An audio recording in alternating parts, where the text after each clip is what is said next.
mais aussi le présentateur de l'émission di Moussa Mohamed Diop. Atia. waaw ndax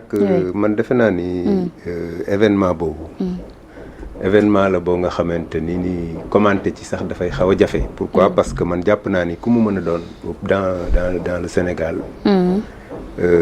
soo sentiree ni par exemple dañ la tooñ. jaadu na nga porter plainte. mais là où moi j'ai des problèmes c'est qu'on veuille quand même créer un bouclier autour d'une seule personne. La personne du Premier ministre Ousmane Sonko. Ah bon? Parce que à mon avis, s'il y a diffamation, parce que Boucar Diouf, je crois, c'est un des membres de la coalition Diomaye Président qui a porté le président de la République au pouvoir.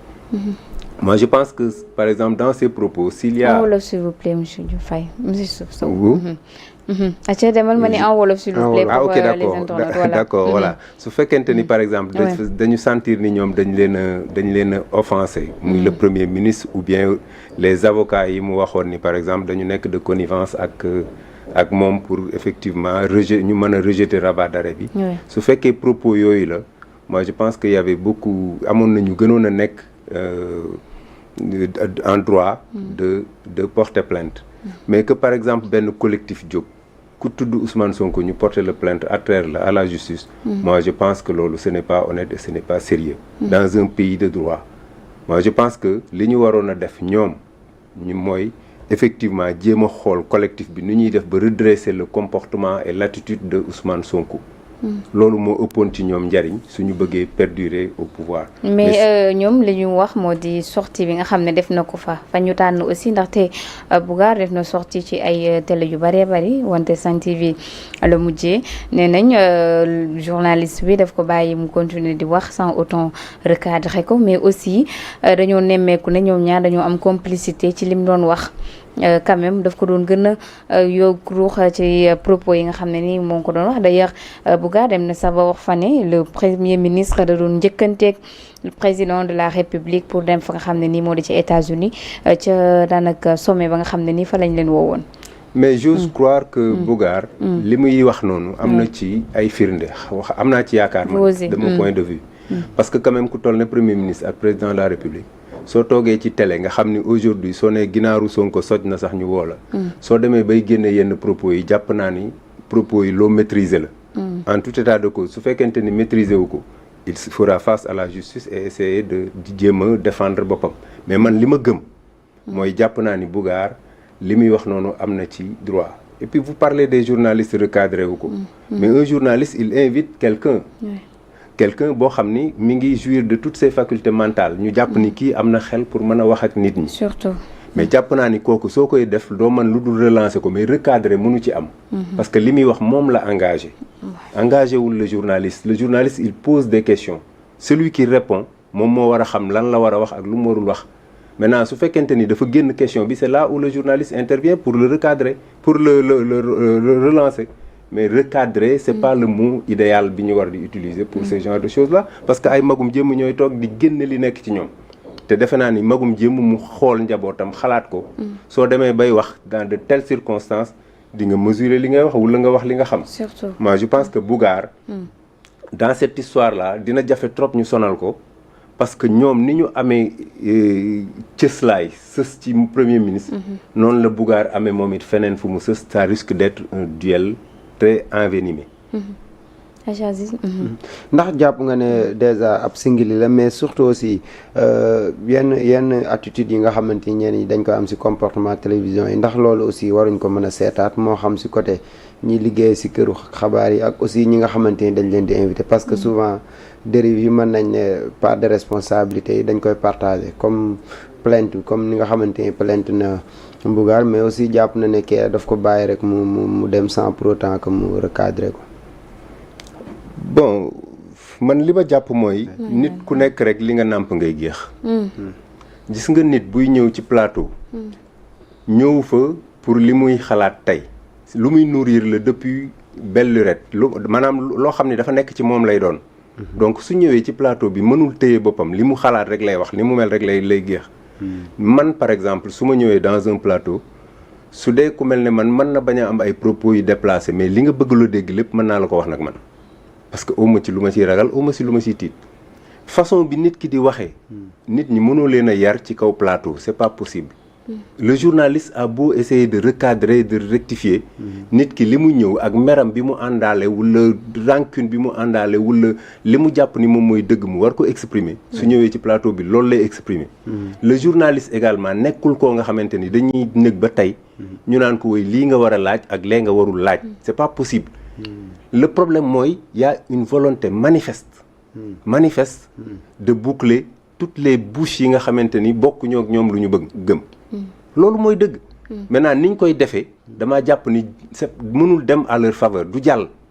parce que nit ñi tey aujourd'hui kenn mënu leen a teree wax li ñu soxla kenn mënu leen war a teree wax li ñu bëgg te ab journaliste man bu ma toog di wax li may wax mënumaa teree wax da peut-être mu ni ma c'est de ta responsabilité ma avoué ko ni ko c'est de ma responsabilité maa wax nangam mais quant à woo nit ni ko lii nga war a wax jarul nga koy waxal ko sa bopp même si bu nekkee responsabilité am la complice moom le journaliste dañ koy jël comme complice mais dama bëggoon aussi ñu ñëw ci les propos de Bougane moom tamit ba mu génnee wala ba ñu ko génnee ci li nga xam ne nii moo di compte groupe WhatsApp bi ba tey dañoo gis ne dafa mere ki nga xam ne nii moo di Aïda Mbodj mere waale waa Pastef fu mu dem mu ngi fay sulli mbootu ñi nga xam ne nii ñoo di coalition Diomaye président tey ànd boobu noonu nga xam ne nii àndoon na ko wax na fa yu bëri nee na Ousmane Sonko du wax ak Abdourahmane Diouf du wax ak Mimi Touré ne DG ñemewuñu Ousmane Sonko mais ndax moom aussi jotul muy mesurer li nga xam ne nii ma di ses paroles donte mer am na daanaka am na ay baat dem baat ñëw yoo xam ne am na ci diggante moom ak waa coalition Diomaye président ainsi que le premier ministre mais ndax jotul aussi muy cadrer parole yi nga xam ne mu ngi koy wax ci espace public bi ci kenn koo xam ne gis nañ ay vidéo démbam quand même da doon défendre bu baax a baax le projet. waaw man nag beneen bi ma yokkal la si politique yi aussi ça à chaque fois buñ génnee si benn parti rek lu ñaaw rek lañ fay wax loolu aussi est-ce que jotul ñu seetaat ko quand même bon xam nga nag lott naa ci jéem a wax Bougane naka la war a comporter woo xëy na loolu du ma ko dans le cadre général kay oui dans le cadre général d'ailleurs wax naa ko ces dernières sorties justement wax naa ko sànq mais aussi il faut que ñu delluwaat ci li waral wax ji mooy lan très bien Bougane waxul woon tant que Ousmane Sonko génnul waxu magistrat yi ak le manque d'autorité bi réew mi amee Bougane waxul woon avant je crois man gi dégguma ko woon bien sûr waxatoon après le commencé après bi Sonko attaqué de façon je ne sais pas voilée ou ouverte mais en tout cas man ni ma déggee waxam